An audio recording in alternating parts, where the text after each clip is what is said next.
Embajador, muchísimas gracias por la oportunidad de estar aquí en su casa y a la vez el podernos brindar parte, digamos, de conocer más a través de usted de la situación cubana.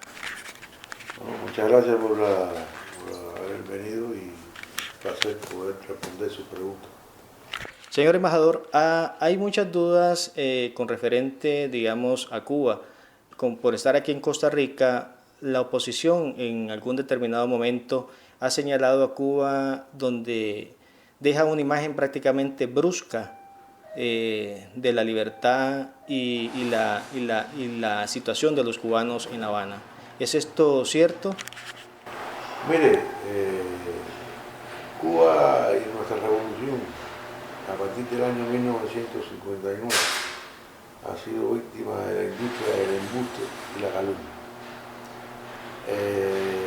Estados Unidos ha utilizado la mentira como política oficial de gobierno y específicamente en el caso de Cuba la ha utilizado a gran escala con el objetivo de desprestigiar y aislar a la revolución, a nuestro país. Que no es, y eso no surgió en el año 1959 o el triunfo de la revolución.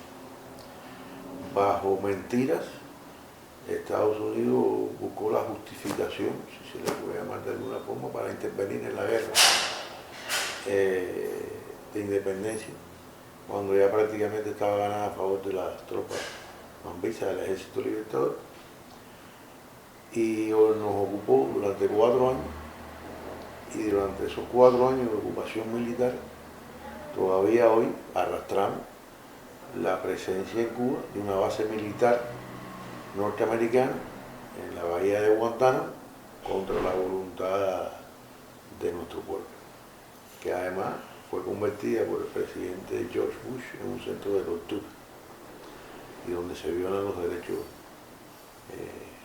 humanos. Y obviamente después ya del triunfo de la revolución, toda una campaña de mentiras, de tergiversaciones, de media verdades, como por ejemplo que todavía hay personas que se lo creen, de los famosos fusilamientos en Cuba, pero no se dice quiénes fueron las personas que fueron juzgadas públicamente con el debido proceso, que fueron los torturadores, los asesinos de la tiranía de Batista, un reclamo del propio pueblo, porque esas personas que fueron condenadas a la pena capital cometieron crímenes horrendos, y fue un reclamo del propio pueblo que no hubiese impunidad y que se hiciera justicia con aquellos que habían asesinado jóvenes, familias. Hay un hecho que yo me sorprendo mucho, que la gente que no divulga, ahora quieren edulcorar y reivindicar a la figura de Fulgencio Batista, imagínense usted.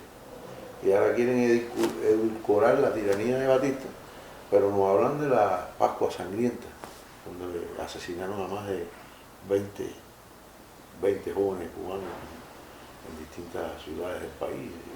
O sea, no se habla de esas cosas. Entonces, pero esas fueron las personas que fueron ejecutadas. No fueron, hay por ahí una fotografía que aparece un señor de rodillas, vestido como si fuera un campesino, robándole a un cura. Y entonces resulta ser que esa fotografía hasta le dieron un premio Pulitzer, y que era un pobre campesino que lo iban a fusilar.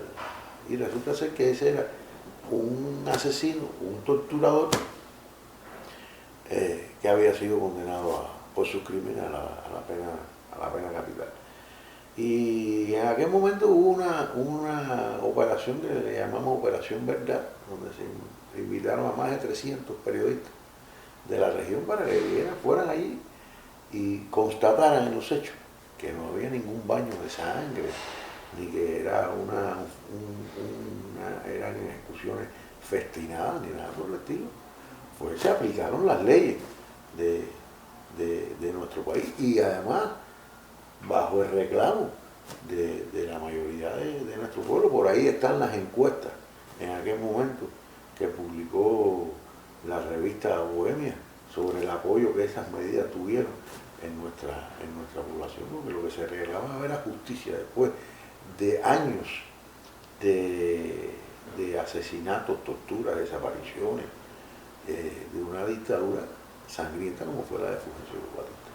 Y por ahí empieza, y entonces incluso, y lo digo ahora porque ahora también están tratando de reflotar eso cuando nuestro país está envuelto ahora, nuestra población, en el debate sobre el nuevo Código de la Familia, y entonces ahora vuelven a reflotar aquella vieja ley, una supuesta ley que publicaron, donde supuestamente el gobierno revolucionario le iba a quitar la patria potestad a los padres sobre sus hijos para mandarlo a la antigua Unión Soviética, para después regresarlo como carne enlatada.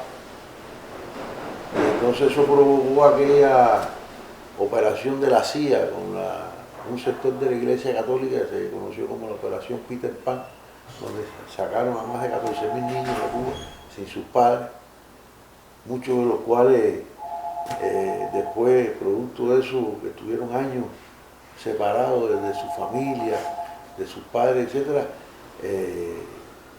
tuvieron serios problemas psíquicos, etc. Yo he conocido a algunos, incluso me ha dado pena verlos hasta llorar. Hoy, eso que fue una mentira, porque eso nunca ocurrió en Cuba, ni estaba previsto hacerlo, ni nada por el estilo.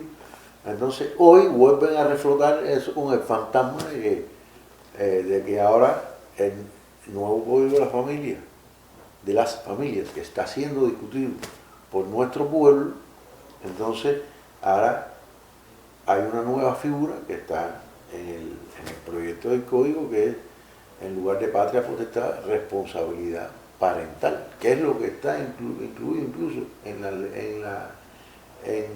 las convenciones internacionales que tienen que ver con el niño, que ya lo han adoptado otros países, que es mucho más abarcador que el concepto de patria potestad. Y entonces ahora andan diciendo una serie de mentiras y calumnias, como si el gobierno se quiera apropiar ahora de los niños para entonces enviarlos a Rusia. Miren usted qué cosa. Entonces, le digo esto porque realmente hemos sido víctimas de esa industria y la embutida calumnia. Entonces eso ha creado un reflejo condicionado en las personas que solamente, lamentablemente, tienen acceso a ese tipo de información, donde es un reflejo condicionado y le mencionan Cuba y ya lo asocian a violación de derechos humanos, a dictadura sangrienta además, a falta de libertad de expresión, a miseria, a hambre. O sea, eso es lo que le han estado bombardeando permanentemente a la opinión pública durante más de 60 años. Entonces es lógico que muchas personas actúen y piensen de Cuba bajo ese reflejo condicionado, que es que no es que no los dé, sino que les impide la capacidad de pensar, porque no todo el mundo se toma el trabajo de verificar la información, de contrastarla con otras fuentes, etc. Entonces son ellos los que dominan, nuestros adversarios son los que dominan los medios de comunicación, son los que dominan ahora las redes sociales, son los que ahora censuran a los medios de prensa rusos para que la opinión pública internacional no tenga otro punto de vista y pueda balancear entre lo que se le está diciendo y lo que le dice a otros medios. O sea, es algo realmente escandaloso del dominio de los medios en manos de la oligarquía, en manos de Estados Unidos y de ese poder mediático que responde a los intereses más mezquinos. Lamentablemente es así, es muy difícil, y al contrario, creo que lo que es asombroso es como, a pesar de esa campaña, Cuba cuenta con un amplio respaldo en el mundo, en los pueblos, incluso en los gobiernos. Hay que ver la votación en las Naciones Unidas todos los años en contra del bloqueo. Eso realmente asombra porque en medio de toda esta selva que es la campaña difamatoria contra Cuba, que haya personas que realmente no se dejen llevar por esos embustes y de una forma u otra, incluso sin ser afines a nuestras ideas políticas, sin ser afines a nuestros propósitos como revolución, pero nos respetan y saben que Cuba sería, que en la revolución nunca, en 63 años de revolución han ocurrido esas cosas y esas mentiras que divulgan sobre él. La pregunta es, ¿en Cuba hay libertad de expresión? Yo creo que la libertad de expresión la ejercemos todos los cubanos desde el año 1959.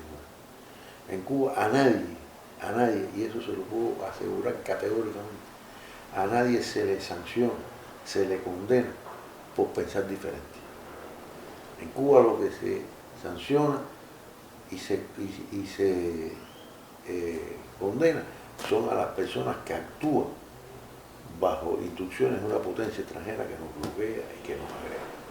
En Cuba no partimos el mismo concepto de libertad de expresión que hay en otros países.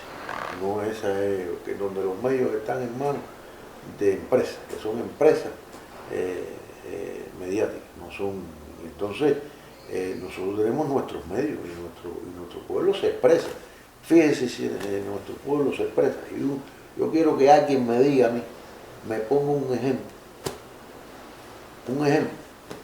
como el nuestro, que en el año 2018 sometimos a debate popular la Constitución actual de la República de Cuba, aprobada el 24 de febrero del año 2019 en referéndum, como mediante el voto directo y secreto de los electores, y que fue aprobada por el 86,91% de la población.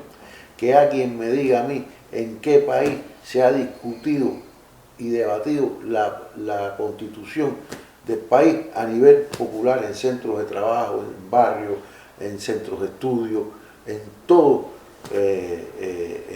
por toda la población. Y ese proyecto, el proyecto de Constitución, fue modificado, después de ese debate popular, fue modificado en un 67%, resultado de las propuestas de nuestro pueblo. Entonces, eso no es libertad de expresión, como se está haciendo ahora con el nuevo Código de la Familia.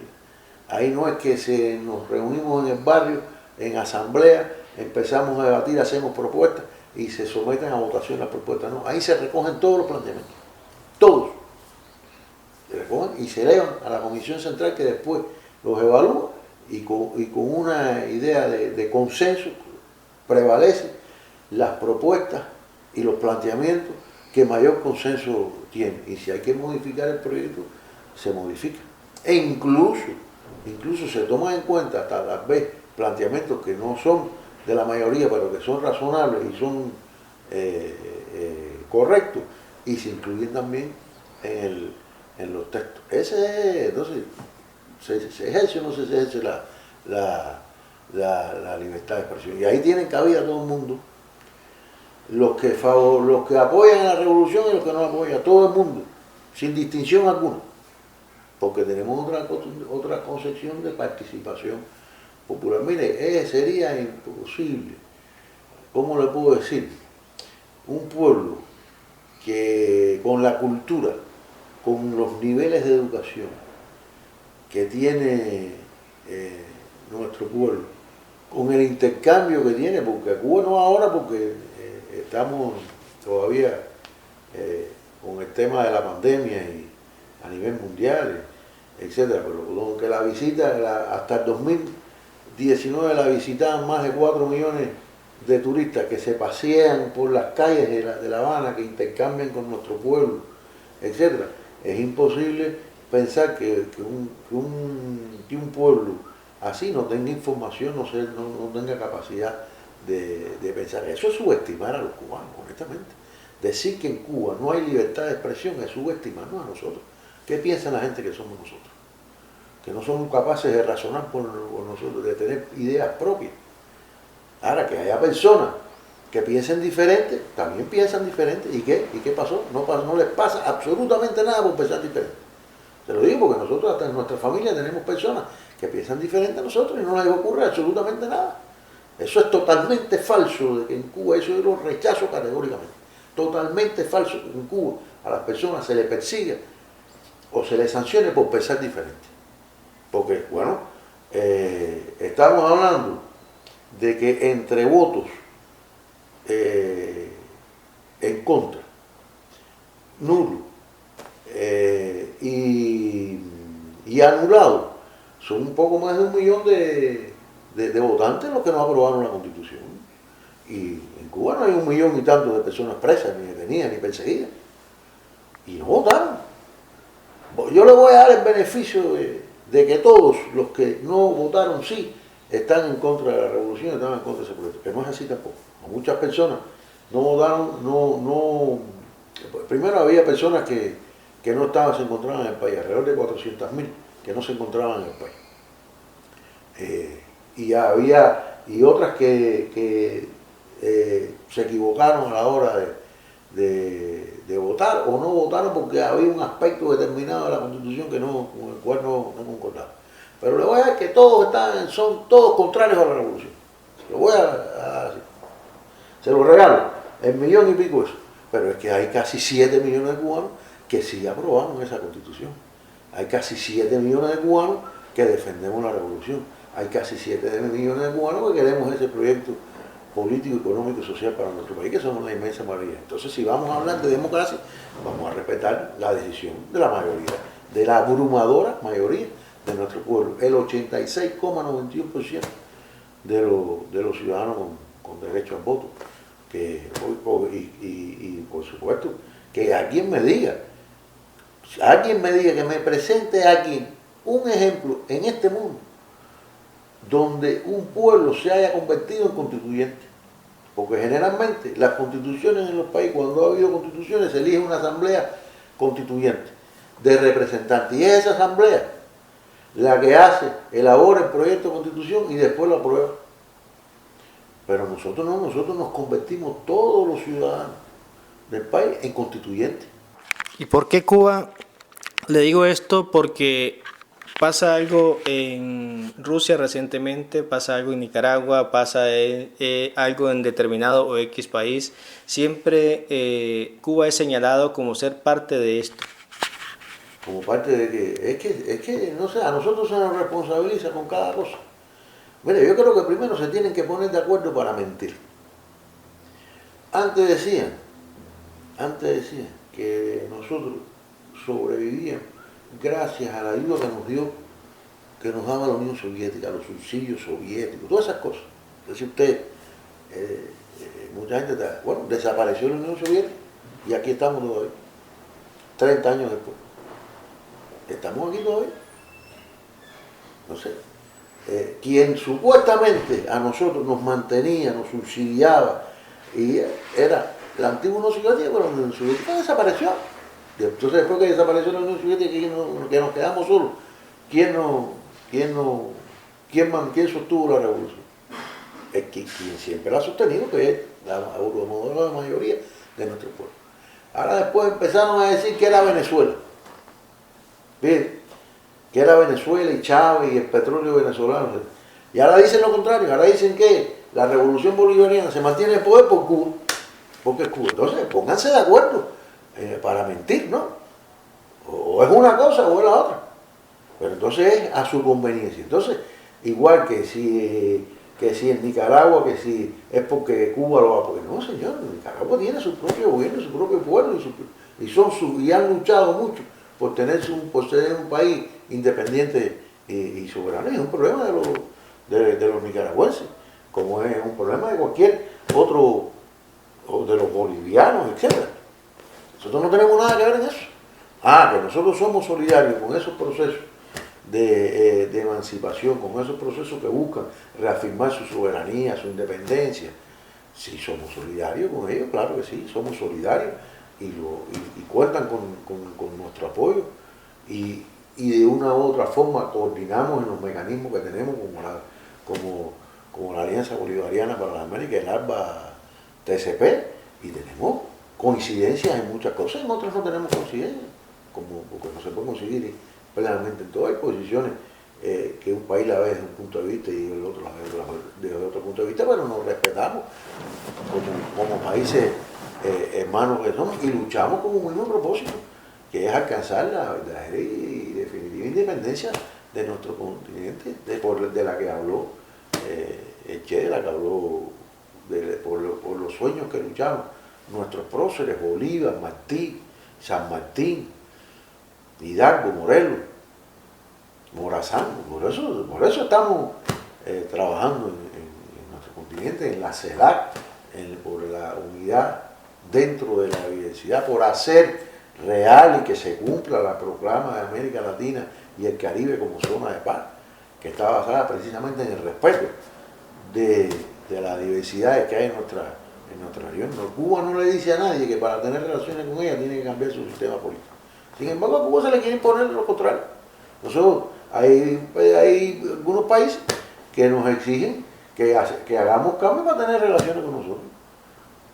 Bueno, lo exigieron en el pasado, pero no, se pasa la vida criticando y diciendo que Cuba tiene que hacer modificaciones a su constitución, a su sistema político, económico y social decidido por los propios cubanos. De esa forma no es posible mantener una relación como debe ser. Hay que cumplir los principios de la Carta de las Naciones Unidas, la no intervención en los asuntos internos de los estados, la igualdad de los estados. Todas esas cosas es la que defiende Cuba.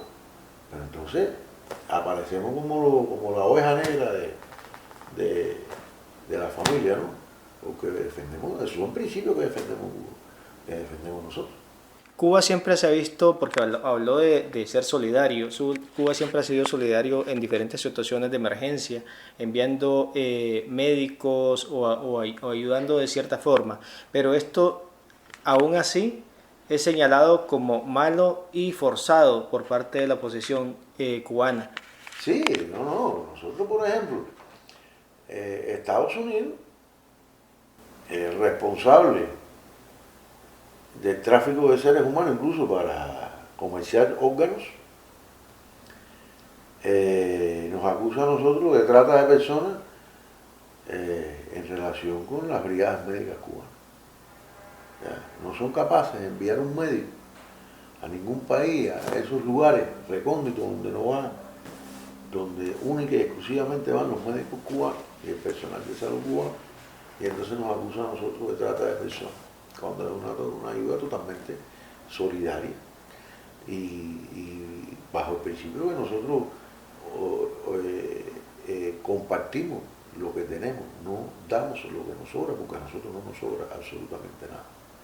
A nosotros nos sobra mucho patriotismo, mucha solidaridad, mucha amistad con los pueblos, pero materialmente tenemos muchas carencias, no lo negamos, pero somos capaces de compartir nuestros esfuerzos, el desarrollo inmenso que ha tenido nuestro país en la ciencia, en la salud, en el deporte, en la educación, y lo compartimos esas cosas con otros pueblos necesitados. Quienes lucharon concretamente por acabar el analfabetismo en muchos países de nuestra región. Se acabó el analfabetismo en muchos países de nuestra región con un método cubano, el Yo Sí Puedo, elaborado por los profesores cubanos, por los educadores cubanos. Quienes fueron y muchas personas se beneficiaron de operaciones de la vista, millones de personas que recuperaron la visión. ¿Gracias a qué? A la misión Milagro, con ayuda de la República Bolivariana de Venezuela y los médicos cubanos. Los venezolanos aportaron ciertos determinados recursos y nosotros aportamos el personal médico. ¿Cuántos millones de personas en este continente recuperaron la vista? De operaciones sencillas, además, que no eran tan complejas, como de catarata, de terigio, etc. Donde a una persona, donde esas soluciones están solamente al alcance de ciertas determinadas élites en en muchos países. Y nosotros hicimos esas operaciones de forma gratuita, por supuesto de acuerdo con los gobiernos de ese país. Entonces, centros oftalmológicos que fueron creados en muchos países para atender precisamente a las personas más vulnerables, los que nunca habían tenido acceso a esos servicios. Entonces, ¿quiénes son los maestros que van? ¿Quiénes son los médicos que van a las montañas de Guatemala? Ahí están las brigadas médicas desde hace varios años en Guatemala, donde no van otros médicos que no sean los cubanos, ofreciendo su ayuda. Y todo ese personal lo hace, sale de Cuba y participa en esas misiones, en esas acciones de cooperación de forma voluntaria. Eso es totalmente falso, de que vayan obligados, ni que vayan. Puede haber algunos que utilicen eso con otros propósitos, pero es una minoría muy agresiva. Pero la inmensa mayoría van voluntariamente, pero además van bajo un contrato que firman con nuestras autoridades de salud, donde su salario se le continúa pagando en Cuba, y a su regreso, al término de la misión, tienen su plaza ahí. Y entonces es falso todo eso que si es una explotación, no, nada por el estilo. A algunos países nosotros sí le cobramos esa colaboración porque pueden pagarle, pero hay países que no lo pueden pagar y no se les cobra, como en el caso de Haití, por ejemplo. ¿Cuántos médicos de otras nacionalidades hay en Haití? Diga, que alguien me diga. ¿Quiénes son los que están ahí cuando ha habido terremotos? En el 2010 y ahora recientemente. ¿Quiénes fueron los primeros que estaban ahí? Los cubanos. Porque no tuvieron que ir de Cuba, estaban ahí. Y apenas dejó temblar la tierra, ahí estaban los médicos cubanos atendiendo a las víctimas del terremoto. Entonces, que alguien me diga, los países que tienen enormes recursos, que se gastan miles de millones de dólares en armamentos para matar y para asesinar, para bombardear, para arrasar con poblaciones, porque no dedican esos recursos precisamente a eso, a ayudar a países como Haití, a países de África, a países pobres, a llevar la salud, la educación, la cultura a esos pueblos que están en la miseria? ¿Cuántos millones de personas sufren hambre en este mundo? ¿Cuántos millones de niños mueren por causa de enfermedades que son curables? ¿Por qué no dedicar todo ese dinero que se dedica en armas sofisticadas, en utilizarlas en guerra? ¿Por qué todos esos recursos no se utilizan en una guerra contra el hambre, contra la miseria, contra las enfermedades? Miren lo que nos ocurrió ahora con la pandemia. Todos hemos sido afectados por la pandemia. ¿Por qué no dedicar amplios recursos a llevarle las vacunas, a darle las vacunas a aquellos que no tienen posibilidad de adquirirlas? Entonces se nos critica a nosotros y se nos acusa a nosotros de trata de personas porque prestamos una ayuda solidaria a un personal que va a salvar vidas. Y entonces hay países que bajo presiones de Estados Unidos han cortado la colaboración médica cubana. ¿Y quiénes son los que se han afectado? No hemos afectado nosotros. No, se ha caído la revolución por eso. No, la revolución no se va a caer por eso. ¿Quiénes son los que se han afectado? Los que se han quedado sin asistencia médica. Los niños, los ancianos, las personas vulnerables, que ahora no tienen un médico que los vea, un médico que los opere, que le haga una operación que les resuelva un problema de salud. Entonces esto está totalmente una infamia. Totalmente una infamia, una mentira y una calumnia. Es más que claro, digamos, la capacidad de Cuba que ha logrado a nivel educativo, a nivel de la ciencia, y a pesar de las dificultades que usted mencionó. La pregunta es, la oposición señala que las dificultades que vive Cuba no son realmente por el bloqueo que tiene Estados Unidos hacia Cuba. ¿Es esto cierto? ¿Y por qué no levantan el bloqueo? Que levanten el bloqueo a ver si es verdad que las dificultades no son resultado del bloqueo. Bueno, no podemos jugar en una cancha inclinada, ni con reglas para uno y reglas para otro, reglas diferenciadas para uno, con una puerta de 10 metros, suponiendo que fuera un partido de fútbol, una puerta de 10 metros para uno adversario y de 10 centímetros o 50 centímetros para el otro, ¿no? Entonces, que levanten el bloqueo, a ver qué pasa, a ver si es verdad que nuestro sistema es ineficiente, a ver si es verdad que todos los problemas esos que nos achacan es de nuestro sistema y no resultado del bloqueo. Mire, el bloqueo está en la vida de todos los cubanos. Yo no estoy diciendo, porque además nosotros sabemos cuáles son nuestras insuficiencias y nuestros errores y nuestros problemas, que todos los problemas en Cuba sean resultado del bloqueo. Nunca hemos dicho eso. Nunca hemos jamás en la vida hecho. Ahí ha habido intervenciones de nuestros ministros, de nuestro presidente, del compañero Fidel en su momento, del compañero Raúl, con críticas severas a los errores que hemos cometido y a los errores que cometimos nosotros. Eso, pero lo que nadie puede negar, lo que sí nadie puede negar es que el bloqueo está presente en cada aspecto de la vida cubana, incluso el bloqueo nos ha inducido también a nosotros a cometer errores, por culpa del bloqueo. Hemos cometido errores por culpa del bloqueo. Porque que a usted le persiguen los suministros, a ver, vamos a ver si hay bloqueo o no hay bloqueo. A ver, ¿por qué se nos persiguen los suministros de petróleo? ¿Por qué se persigue a las embarcaciones que transportan el petróleo a Cuba, a las aseguradoras? ¿Por qué hay una ley que establece que un barco que toque puerto cubano no puede entrar en Estados Unidos hasta pasado 6 meses? ¿Por qué se suspenden como se suspendieron a la agencia esta, a la empresa Western Union para que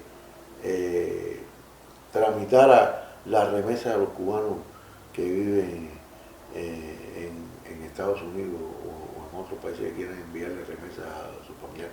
¿Por qué se trata o se obstaculizó la entrada de los cruceros en Cuba?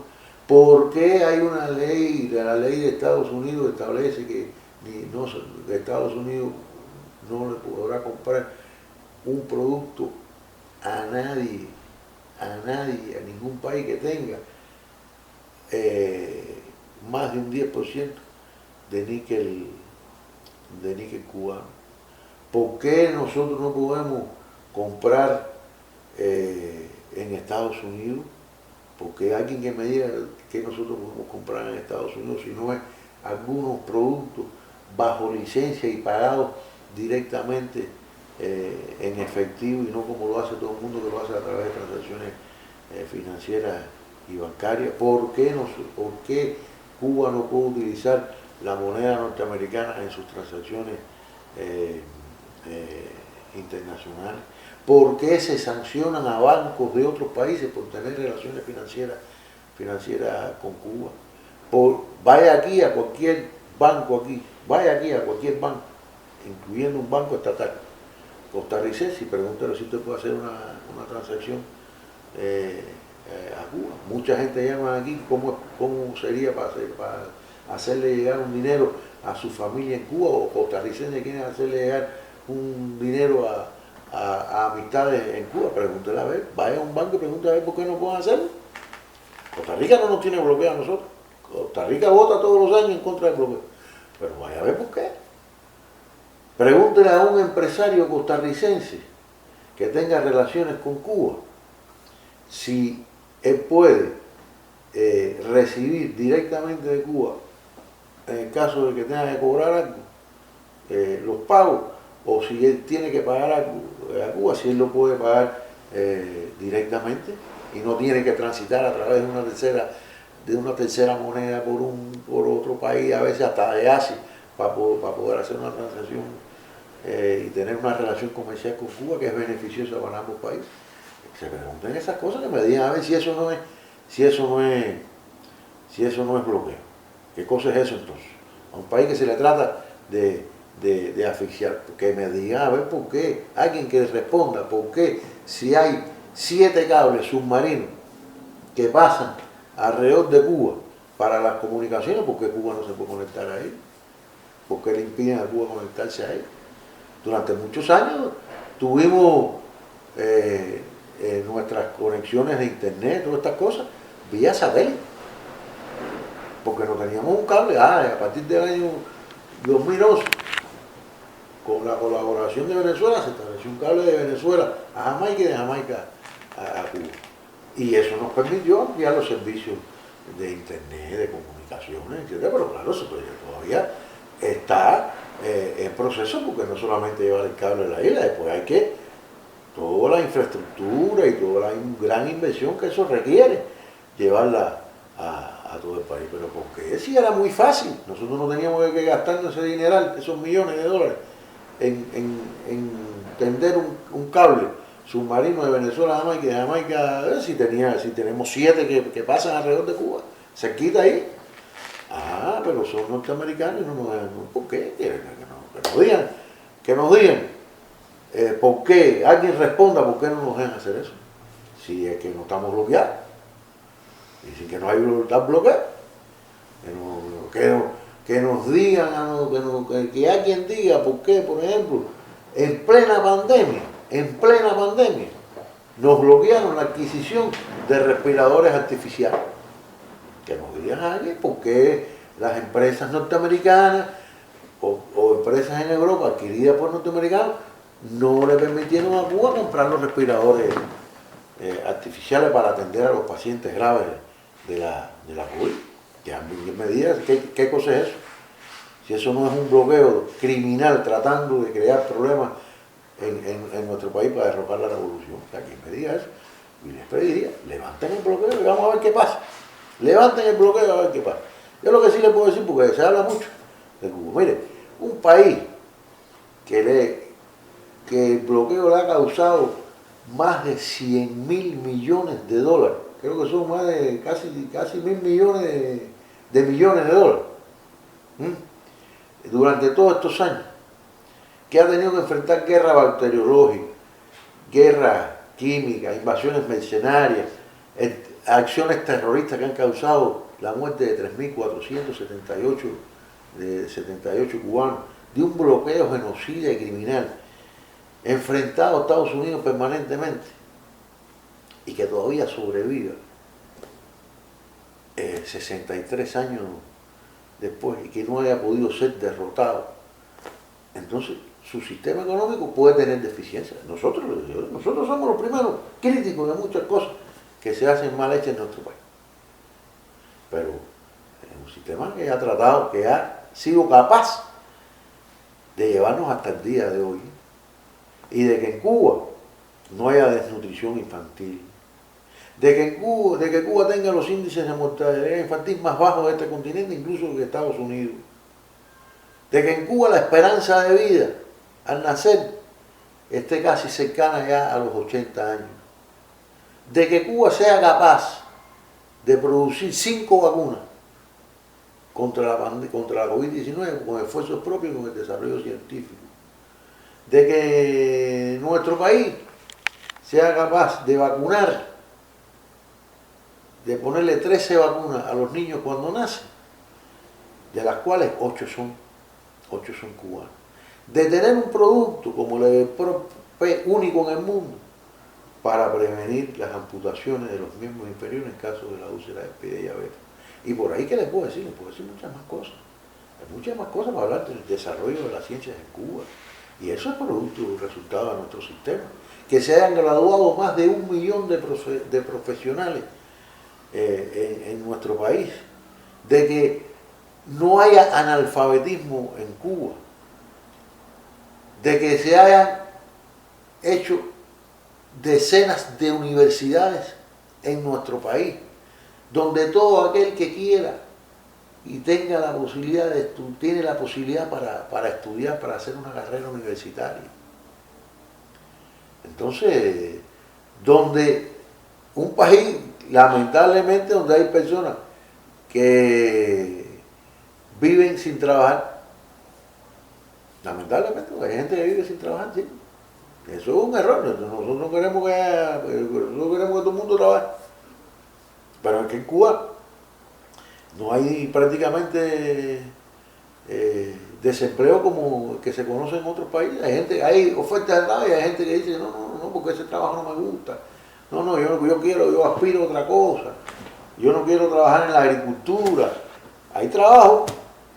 Ahora compárese eso con otros países donde hay 20, 30% de desempleo, donde hay más de un 50% de trabajo informal. Entonces en Cuba no ocurren esas cosas. Entonces, que hay carencias, sí, claro que hay carencias. ¿Cómo no vamos a hacer carencias si somos sometidos a un férreo criminal y genocida bloqueo durante más de 60 años? Ahora, pues en Cuba no se muere nadie de hambre. Eso de que en Cuba la gente se muere de hambre y nos estamos muriendo, esto es totalmente falso. Que en Cuba se pase trabajo para comer es otra cosa. Que usted no pueda comer todo lo que usted quiera comer o desee comer ciertas cosas, no, eso es otra cosa. Pero en Cuba nadie se acuesta sin comer. ¿Dónde están los muertos por hambre en Cuba? ¿A quién me diga dónde están los muertos de hambre en Cuba? Si en Cuba no hay, el único país de América Latina que no tiene nutrición infantil es Cuba. En Cuba, por ejemplo, que alguien me diga en qué lugar del mundo, fíjense, en qué lugar del mundo, todos los niños de 0 a 7 años tienen garantizado 1 litro de leche diaria. Y me lo reto hasta con los países más desarrollados, los que llamamos países más desarrollados. Porque en los países más desarrollados hay gente en la pobreza, como en Estados Unidos. Y ahí ahí hay una organización que divulga que en Estados Unidos hay más de 37 millones de personas pasando hambre. Pasando hambre de verdad, en la calle. Entonces, que sobreviven gracias a los bancos de alimentos y esas cosas. Entonces, en Cuba hay carencias, sí, claro hay carencias. ¿Cómo no lo va a haber?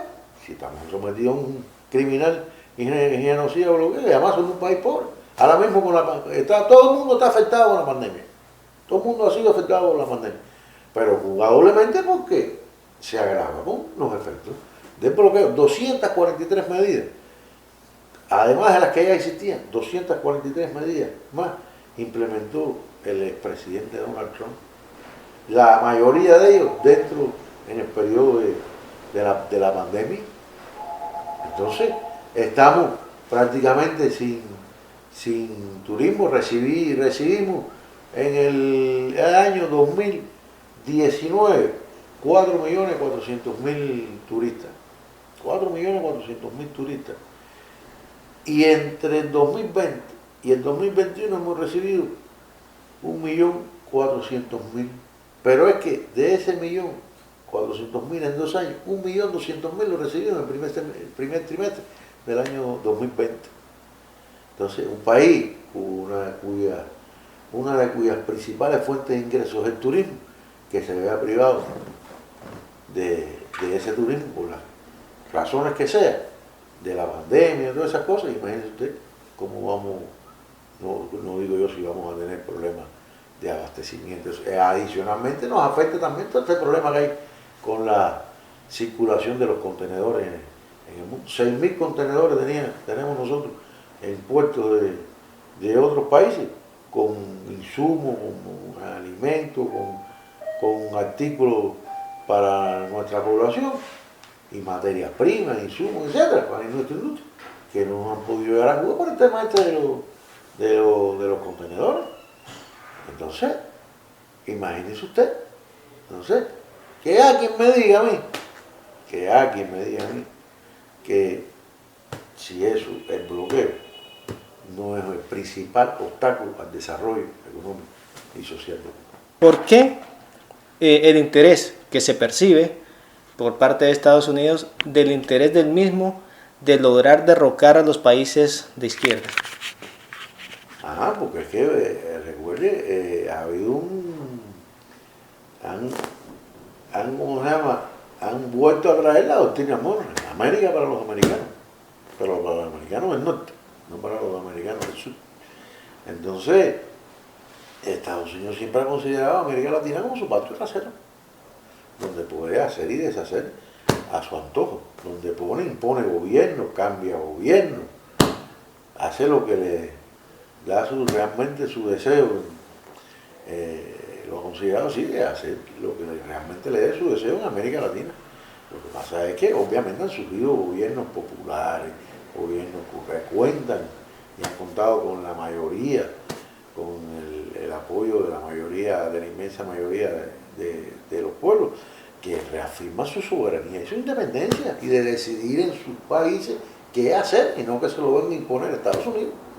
Pero es que también hay ¿cuál es el gran problema, o uno de los problemas, no el gran, pero uno de los problemas en Estados Unidos con otros países que no son socialistas? Estoy hablando, por ejemplo, de Europa, la Europa occidental, y las disputas, porque hay disputas de intereses entre Estados Unidos y otros países por los espacios comerciales en América Latina, por la explotación de las materias primas, por la explotación de nuestro continente. Eso es porque las empresas norteamericanas tengan ventaja sobre otros países. ¿Por qué ese afán de Estados Unidos en un momento determinado de hacer un área de libre comercio en las Américas y de firmar tratados de libre comercio para abrirle un mayor espacio a las empresas norteamericanas, a las empresas de Estados Unidos, en comparación con las empresas de otras naciones de Europa, de Asia, de otros continentes? Entonces, obviamente, cuando hay gobiernos que se oponen a esa política de saqueo, a esa política de subordinación a los intereses de Estados Unidos, aunque no se declaren socialistas, fíjense, ni comunistas, ni socialistas, ni nada por el estilo, sino simplemente un gobierno que se dé a respetar, que quiera reafirmar su soberanía y su independencia, pues Estados Unidos busca derrocarlo. ¿Qué pasó en Honduras en el año 2009? Era que el presidente Zelaya estaba estableciendo el socialismo en Honduras, no lo estaba estableciendo. Ella no se propuso nunca construir el socialismo en Honduras. Formó parte de la Alianza Bolivariana de los Pueblos, del ALBA. Tenía posiciones independientes de Estados Unidos y lo derrocaron. Y así le puedo poner muchos ejemplos. En Bolivia se está construyendo el socialismo. En Bolivia se venía construyendo el socialismo con Evo Morales. Dígame usted.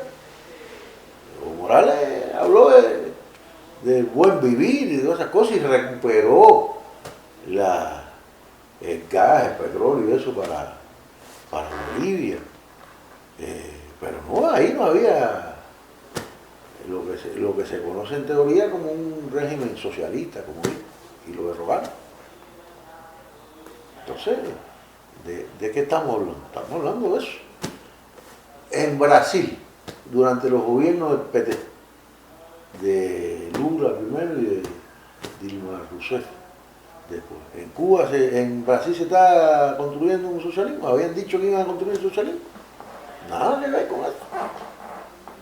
Tenían un plan para reducir la miseria, para beneficio del pueblo. Eso sí, tenían políticas sociales, etc. Llegaron más de 9.000 médicos cubanos allá, precisamente, para atender a las poblaciones más vulnerables, de menos recursos. Entonces, ¿y qué hicieron? Porque estaban en un golpe parlamentario y rogaron a Dilma Rousseff. En Paraguay, con Lugo. Lugo se planteó la construcción del socialismo en Paraguay. Nada que ver con eso. Que alguien me diga dónde Lugo dijo que iba a construir el socialismo en Paraguay y lo derrocaron. Entonces, es que Estados Unidos no admite la idea de que nuestros pueblos sean independientes y soberanos, porque piensa que somos sus posesiones, que somos su patio trasero. Es la doctrina Monroe, llevada ahora 2 siglos después, más de 2 siglos después, aplicada más de 2 siglos después. Esa es la realidad. Esa es la realidad. No admite que seamos libres, independientes y soberanos. Eso Estados Unidos no lo admite. Y todos los que querramos ser libres, independientes y soberanos, tenemos que enfrentar a ese imperio, pero lo estamos enfrentando. América Latina está cambiando. Ya la América Latina de hoy no es la misma que la del año 1959. Bien bien diferente. Y por ejemplo,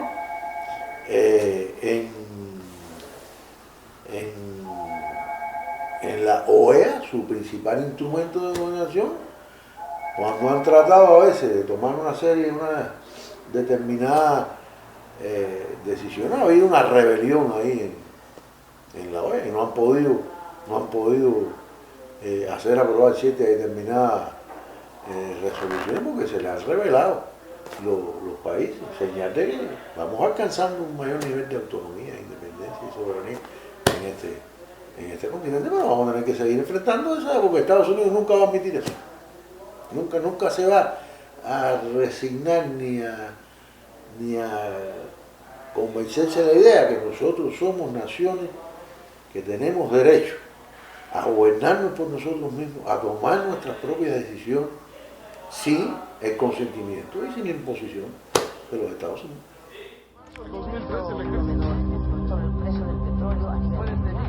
Stocks rallying on Wall Street today on the jobs report. The volume continues to remain light this holiday season. The Dow Jones Industrial Average. La información del mundo todo el tiempo en www.informativojbs.com, la manera moderna de mantenerte informado en tu computadora, tu teléfono celular o tu tablet. Sé parte de nuestra gran familia. Suscríbete y mantente informado.